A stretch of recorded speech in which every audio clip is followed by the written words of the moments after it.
our next guest, who is Jonas Loeb, the IATSE Director of Communications. And just want to let you know that that's the union. This is the International Alliance of Theatrical Stage Employees. They're negotiating right now with the Alliance of Motion Picture and Television Producers, the trade association, with Hollywood about the future of how you protect the people who we love the stars, but it's men and women behind the scenes who bring them to us. So it's good to have you here. What's holding up the negotiations? Why is there no new deal? Sure. The negotiations that are ongoing now have been ongoing since about May. And now what's kind of holding up the negotiations are reasonable rest period during work days, during meal breaks, between work days, and on weekends, lack of sustainable benefits, and trying to ensure that folks can retire with dignity at the end of their careers. Things pertaining to the fact that some workers who work on certain streaming productions are paid less than big budget blockbusters that otherwise they would be paid more if they were released traditionally. And some of what we're seeing is based on growing pains, I think, with the relatively new media streaming industry. So those are three kind of major points. Yeah, Jonas, I want to ask you a little bit more about the streaming aspect of everything, but talk to me a little bit about the potential impact here, because this would be the first strike for this union and really the most significant since the writer's strike 14 years ago. I remember when that happened, all of our favorite shows were cut short. Could that happen again? What's the impact and how will that affect the consumer? Sure.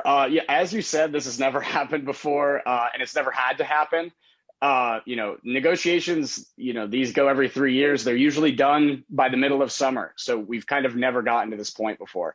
It's extremely difficult to kind of speculate as to what the impact and how disruptive a strike would be. But with how big these companies are and how many different types of productions happen, all over the world, under some of these agreements, not just in the United States, we're seeing that it could be extremely disruptive if it comes to that. And, nobody wants to strike. I think it, is really unfortunate and it stinks. Yep. Hollywood pulled the plug. We lost your signal. Come back. Oh. Jonas, you reconnected. We got you. Okay. Let me ask you this. Great. When we talk about, I was reading some of the horror stories. I think there was the car accident years and years ago. An individual was working a 19-hour shift, and it's not uncommon for some of the people in your trade to work 14-hour shifts. What was addressed in the previous contracts to protect people from that kind of stuff? Why is that happening still to this day? Wasn't that addressed years past? Sure. Great question. We have been trying to up what is called the turnaround time, which is a defined number of hours from when you leave work and then when you're due back. And the last round of contract negotiations from 2018 had provisions in it where, if you were working several days in a row or an extremely long day, that, if you asked for, lodging or a ride home, that had to be provided. However, those services might not have been advertised sufficiently, and some folks, might just try to stick it out and go home. I mean, you'd rather be home with your family, right? And, these are the kind of issues that we're dealing with, right and wrong kind of bread and butter issues where folks want to go home and be able to have a family. And, even in a case where somebody, gets a trailer or something, they don't get to be home with their family while that show is shooting, or if they're working in post-production or something like that. I mean, some of the horror stories are absolutely terrible, and they're frankly shocking, even as somebody in the industry who, has known about this. And some of these are longstanding issues. But now's kind of the time. I think that the pandemic has really brought folks to a breaking point. Some of the hours and conditions have gotten worse, trying to make up for all the lost time.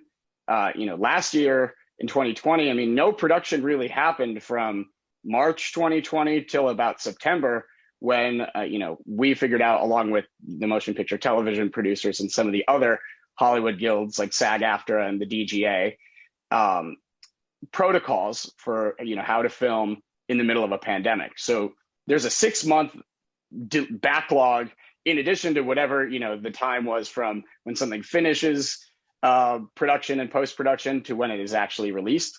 And so, we're hoping that we're able to make a deal and prevent the studios from forcing that time to be even longer.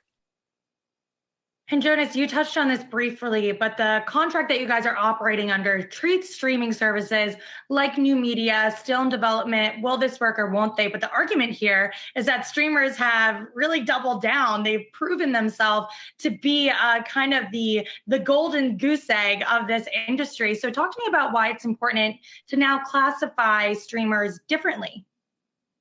Sure. We all remember, and it's funny to talk to folks about this, when Netflix was advertising how easy it was to mail DVDs back and forth from their headquarters. That was kind of when some of those provisions were put in place. There is in the contract for folks, streaming platforms with less than 20 million subscribers get discounted rates, where they're paying 73 cents on the dollar in some cases. Less than traditionally released blockbusters. The thing now is that these aren't small companies anymore. We put that there to help the industry, this new industry, get on its feet. And now the people entering the game are some of the biggest companies on the planet. And in some cases, literally by market cap, the top two companies on the planet. We don't feel that those subsidies are helping the industry get on its feet anymore. In some cases, it's just helping the rich get richer.